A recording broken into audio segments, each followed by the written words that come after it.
So naiwan yung motor dun sa labas dahil pag pinasok mo dito, isa abutin, kaya iniwan na lang muna dun sa labas para safe at secure kasi medyo mataas-taas yung pwesto dun eh. Nasa Ortigas namin guys. Susukupin namin yung ulan para lang sa labong. Pauwi na yung mga waterproof na employees. Habang kami sumusukob para sa labong. Laban natin yung bagyo na to para sa labong. Nasa Guadalupe na kami ngayon, naghahanap kami ng parking. Pero patag sa labas, sa baba. Yan pala yung queue.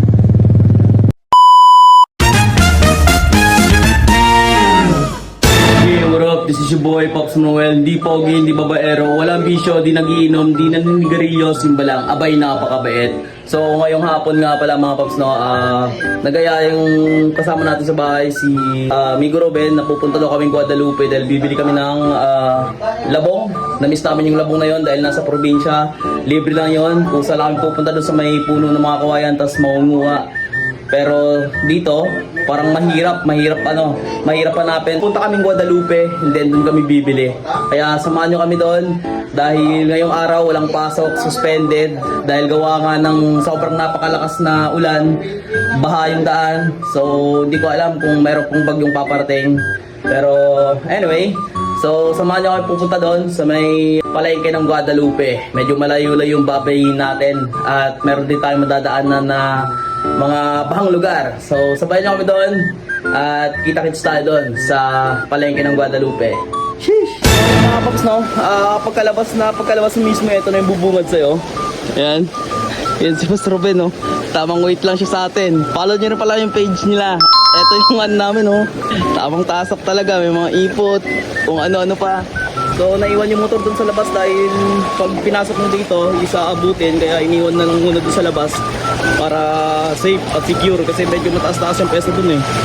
Kanina amigo, di ba may isda, lumutang. may isda dito kanina guys. So parang hinabol pa namin yun. Pero sobrang lalim na dito sa bandang gitna eh, kaya hindi namin nabutan.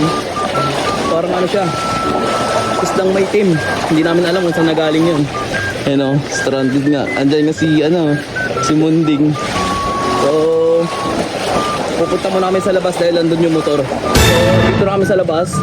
Bali napupuno na ng dito, ng tubig. Mula doon hanggang dito sa dulo. Kaya doon dinala ni Migo Ruben yung motor niya sa taas.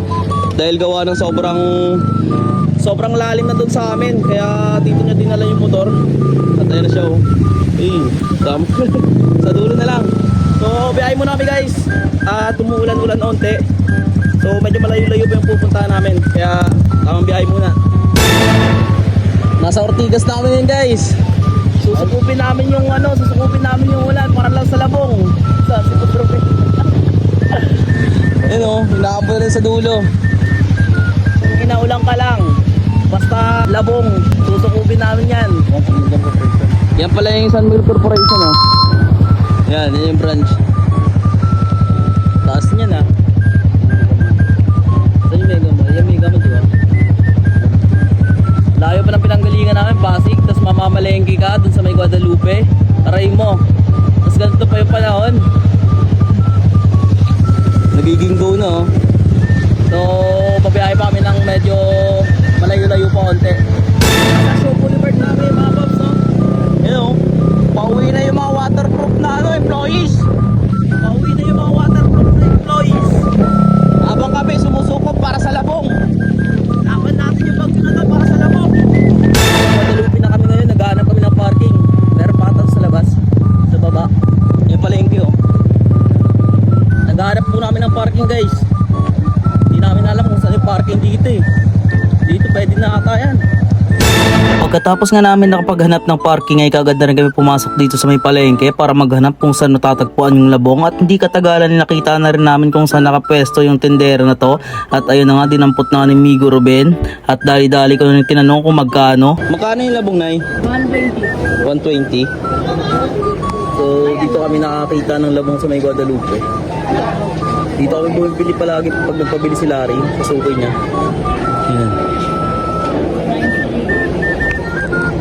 Sinukob yung Guadalupe para sa labong Yun, bit-bit na ni Boss Ruben. Pagkatapos namin bilhin yung labong na yun, ay kaagad na rin kami rumekta dito sa bilihan ng mga Ricardos para bilhin yung mga dapat bilhin. Bali, bumili nga pala dito kami ng Bombay ahos tsaka swete. Matapos nga namin mabili yung mga Ricardos na yun, ay kaagad na rin kami rumekta dito sa bilihan ng balat ng baka. Pabilin pa si Lee bumili ng balat daw Bibili natin yan, hindi ko alam anong gagawin dyan. Pulutan. Lupot, boss. Hindi ko alam anong gagawin dyan sa may balat, tapos bumili na kami ng labong. Kasi yan yung aming lulutuin mamaya sa kanya naman, balat daw.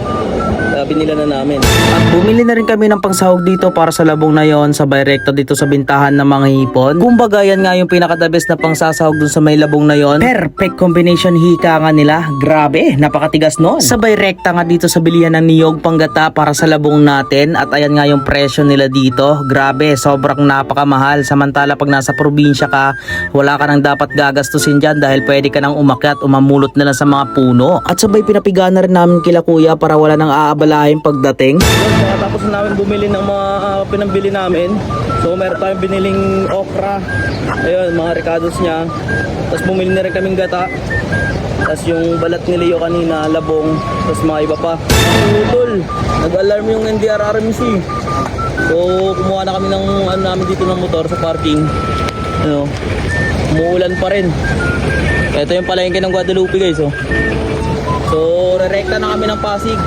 At siyempre, ano pang gagawin dito, hindi magluluto na. So biyahin muna kami.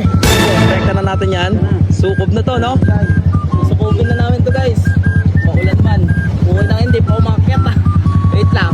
Amakin mo yun, sa Pasig pa kami nakatira. Tapos dito kami namamaliki sa may Guadalupe. Napakalayo nun para lang sa labong. Tapos ito pa yung madadaanan, no? Nahihirapan si Migo Ruben. Ayun yung MRT station sa taas. Nagsisiuyan na yung mga nagsisiyuyan na yung mga waterproof na employee. Siya na ako? Okay, diretso. Ay, dito sa taas, pwede rin. Doon sa lalim ata yan. Yan guys, nagsisiyuyan na yung mga waterproof na employee. Aray mo. So, biyahin muna kami. Yan Guadalupe. Labong. Sinukup yung ulam para sa labong. Tapos nakarating na rin yung mabait. Pero ito na naman. Nasa peligro na naman tayo. Aray mo. Tamang lakad talaga. Tasak. Tasak. Lalim yan. Baho pa. Tamang tasak na lang talaga. No choice Tasak muna guys. Dito na lang rin natin tatakbusin to. Sobrang haba na So sa mga hindi nakakilala sa atin, ako nga pala si Pops Noel. Hindi pogi, hindi babaero. Walang bisyo, di nagiinom, di naninigarilyo. Simbalang abay, napakabait. Ayun, ingat kayong lahat dahil may bagyo. See you sa next vlog natin.